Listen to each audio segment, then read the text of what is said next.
Hey guys, Bajas and Ramos, and this Sunday, October 8th, the Miami Dolphins will be hosting the New York Football Giants. And guys, I'm going to just jump straight into the gambling odds because guess what? Dolphins are favored by almost 2 touchdowns, biggest spread of the entire week across the league. Minus 12.5 is the spread for the Miami Dolphins. Money line is minus 700 plus 500 for the New York Football Giants. And over-under set at 47.5. Guys, the Miami Dolphins obviously are favored to win this game, and they should very much win this game. I mean, according to ESPN's matchup predictor, it's a 12.9% chance that the New York Giants win, and 87% chance the Miami Dolphins win. Currently coming into this game, the New York Giants are last in the AFC East with a 1-3 record. Meanwhile, the Miami Dolphins are 3-1 and tied for first, but currently in second due to a tiebreaker against the Buffalo Bills.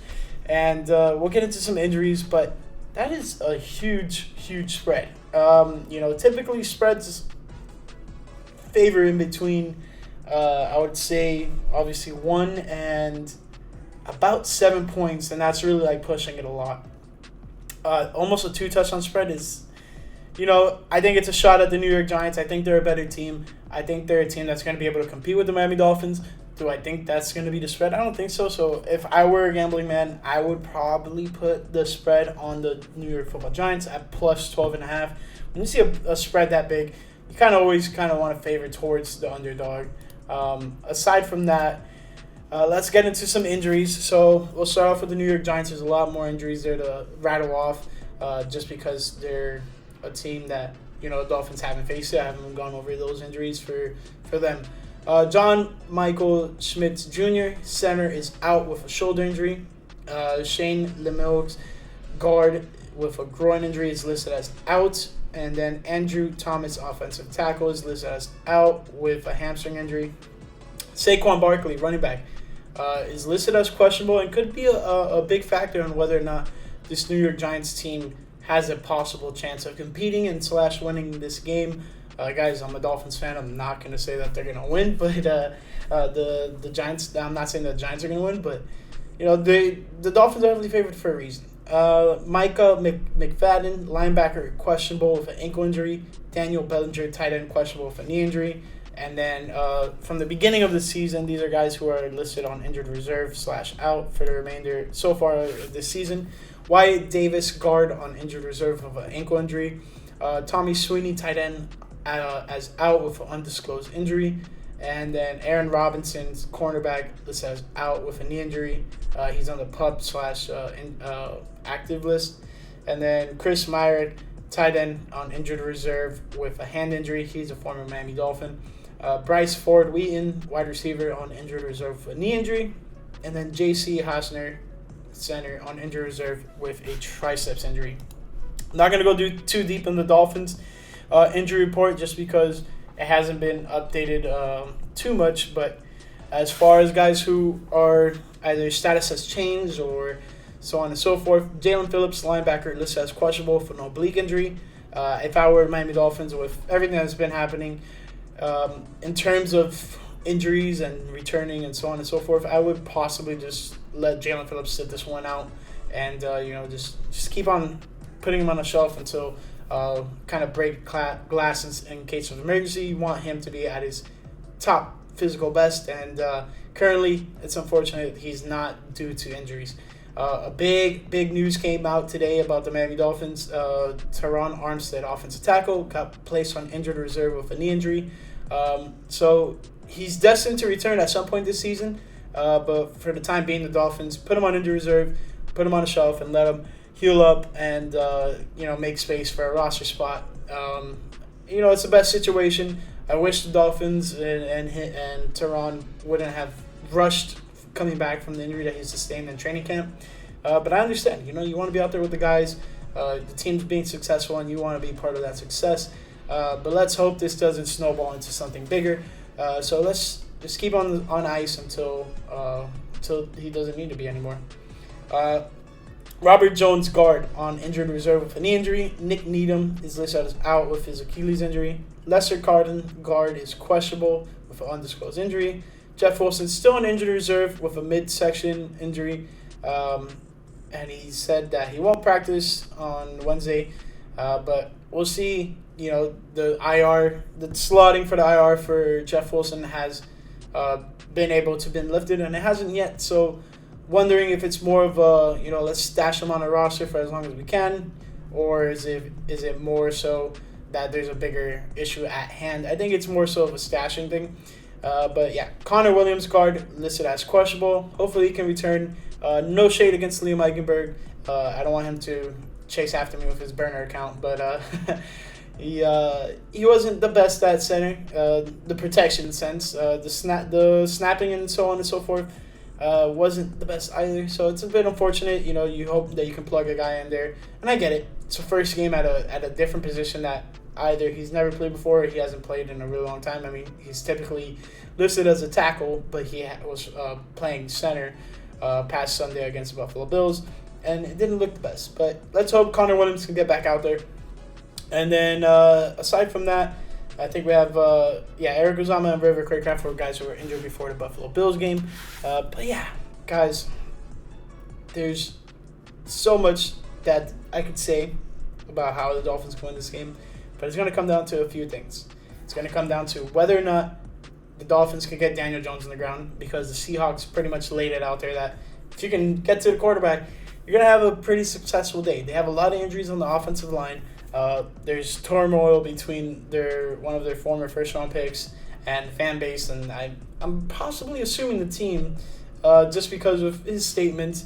He pretty much called the Giant fans bums, and that they're flipping burgers and blah, blah, blah. And then the media, as it is, had a field day with it.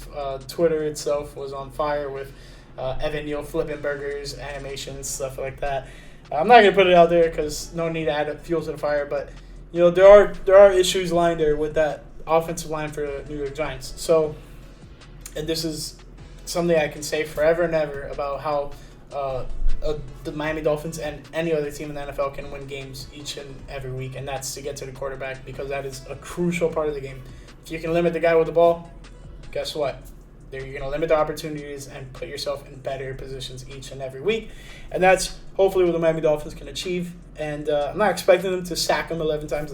Let's settle down. Let's not get too ahead of ourselves.